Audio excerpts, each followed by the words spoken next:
Hi everybody and welcome back to my channel, and today we're going to be doing another mental health topic vlog. We are going to be talking about myths of eating disorders. So I have 7 myths about eating disorders.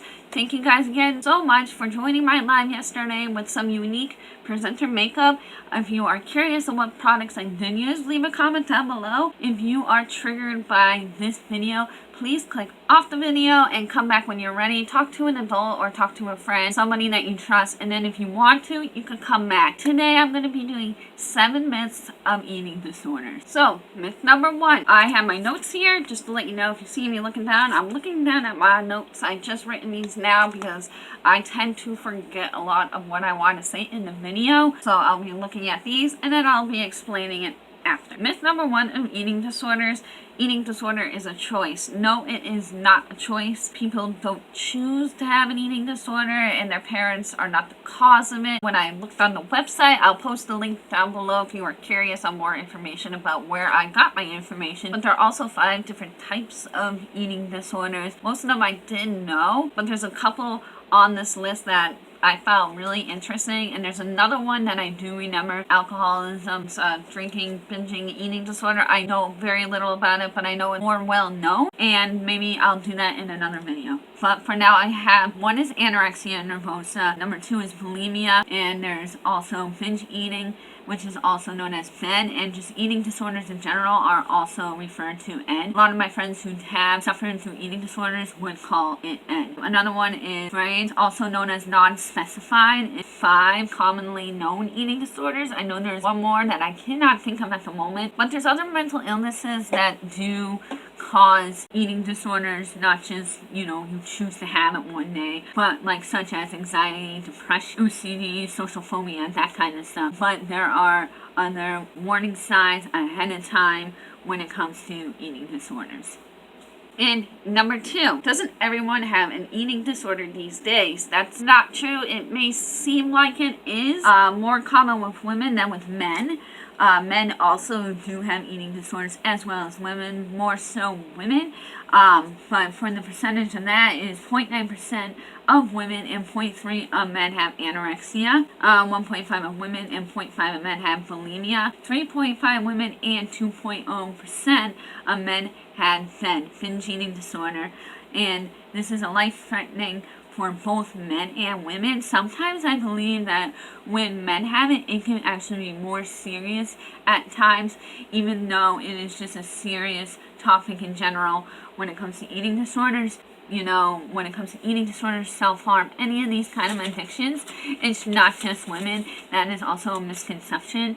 It's both men and women, and it doesn't matter what gender or sex you are to have a mental illness. Number 3.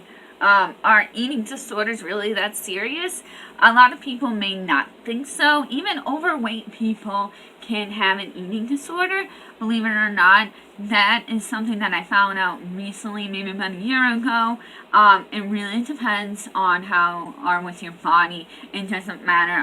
Overweight people can also have an eating disorder. ED have the highest rate of mental illness, which I did not know. If you are not treated, you can have a heart attack, kidney failure, osteoporosis, and poor balance. It's not treated right away. Quality of life can shorten. A lot of people do lose their hair in clumps. I know now that that's not always the case, but mostly when it comes to a really bad point in your weight, that these can happen to you. Number 4, is there anything I can do to recover? Certain programs just dedicated to eating disorders in general. There's also Overeaters Anonymous out there. I did find maybe a couple years ago. That wasn't personally for me, but if it's going to help you, it helps with any sort of weight issues, overweight, underweight. It's kind of like AA, NA, those kind of things. I know recovery is hard. I've been it before, and I'm still in recovery, and so there is help out there. Number 5, is eating disorder only a girl thing? I know I talked about this in the beginning, but this is such a myth. It's like with self-harm, and I know I keep going back to that. Any kind of addiction is not just a male thing, and it's not just a female thing either. This can really affect anyone at any age, even children now from 5 to 6 years old.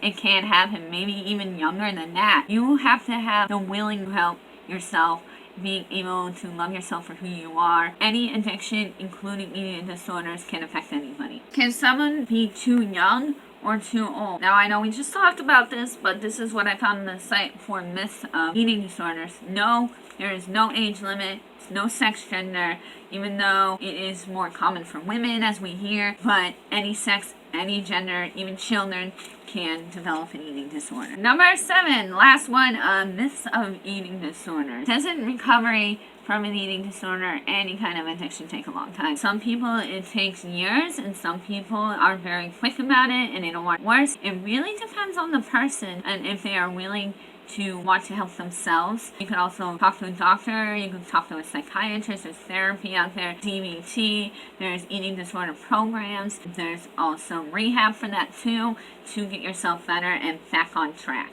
Thank you guys so much for watching. If you like that I went live yesterday, give this video a thumbs up. Also remember to hit that subscribe button down below, and I'll also put it right there. For that matter, I am signing off today, and I will post help links down below if you are suffering through any kind of mental illness or an addiction. There is help out there. Thank you guys so much for joining, and I'll see you next time. Bye.